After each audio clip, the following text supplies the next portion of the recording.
Nama Bapa dan Putra dan Roh Kudus. Amin. Tuhan bersamamu dan bersama rohmu. Inilah Injil suci Yesus Kristus menurut Lukas bab 6 ayat 39 sampai dengan 42. Dimuliakanlah Tuhan. Pada suatu ketika Yesus menyampaikan perumpamaan ini pada murid-muridnya. Mungkinkah seorang buta membimbing orang buta? Bukankah keduanya akan jatuh ke dalam lubang? Seorang murid tidak melebihi gurunya, tetapi orang yang sudah tamat pelajarannya akan menjadi sama dengan gurunya. Mengapakah engkau melihat selumbar dalam mata saudaramu, sedangkan balok dalam matamu sendiri tidak engkau ketahui? Bagaimana mungkin engkau berkata kepada saudaramu, "Saudara, biarlah aku mengeluarkan selumbar dalam matamu," padahal balok dalam matamu tidak kau lihat? Hai orang munafik, keluarkanlah dahulu balok dari matamu, maka engkau akan melihat dengan jelas untuk mengeluarkan selumbar itu dari mata saudaramu. Demikianlah Injil Tuhan. Terpujilah Kristus.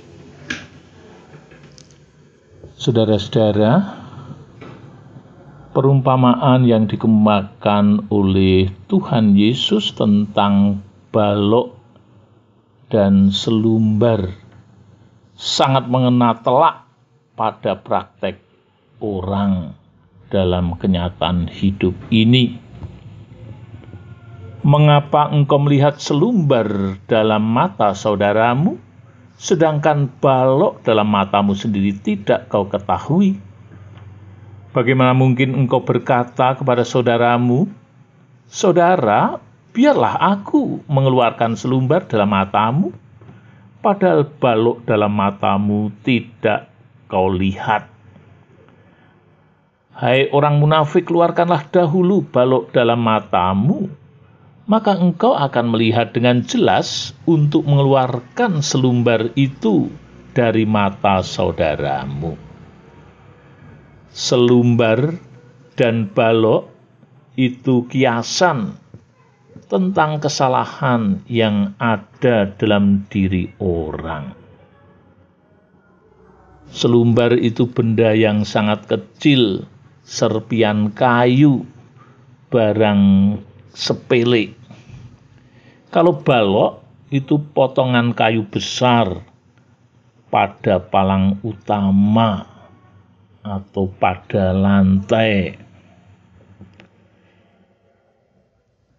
Artinya bahwa kecenderungan orang terampil melihat sesuatu yang sangat kecil atau sepele pada orang lain, sedangkan yang besar, kesalahannya sendiri, tak terlihat.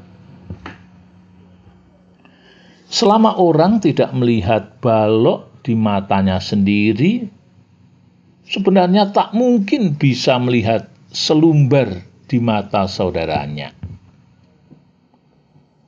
Menyadari kelemahan diri yang sangat besar saja tidak bisa, kok mau menunjuk kesalahan kecil pada orang lain? Walaupun ini dalam prakteknya kecenderungan orang itu terampil menemukan kelemahan dan kejelekan orang lain, tetapi kelemahan diri yang sangat lebih parah tidak dilihatnya.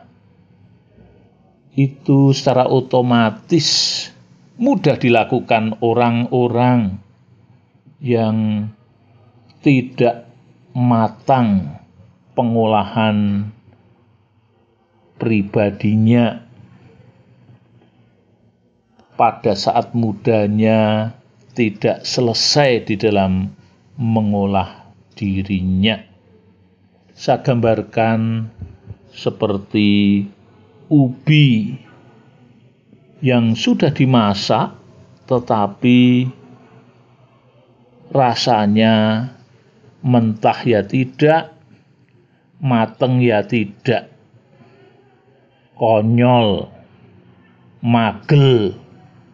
Sekitar itu orang yang modelnya yang digambarkan di dalam Injil tadi.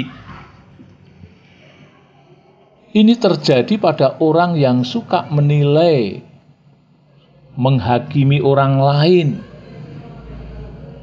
Hanya perlu waktu sekilas sudah menemukan kesalahan, kelemahan, kejelekan orang lain yang sebenarnya hanya sepele, hal yang kecil. Tetapi kalau mau introspeksi diri, sebenarnya kesalahannya diri sendiri jauh lebih banyak, ukurannya pun lebih besar-besar. Sangat disayangkan kalau bisanya hanya mencela orang lain, merendahkan, bahkan menghina orang lain, tanpa berkaca untuk melihat dirinya sendiri. Koreksi diri sebenarnya lebih mendesak daripada mengoreksi orang lain. Tidak ada manfaatnya mengoreksi orang lain kalau tidak pernah mampu mengoreksi dirinya sendiri. Tuhan Yesus mengajak murid-muridnya untuk memeriksa diri dengan jeli, mematangkan pribadinya, supaya akhirnya bisa berperan di dalam membantu memperbarui orang-orang lain. Ini sekedar koreksi kepada kita masing-masing. Waspadalah pada diri sendiri setiap kali melontarkan kritik kepada orang lain. Kemuliaan kepada Bapa dan Putra dan Roh Kudus, seperti pada permulaan, sekarang, selalu, dan sepanjang segala abad. Amin. Dalam nama Bapa dan Putra dan Roh Kudus. Amin.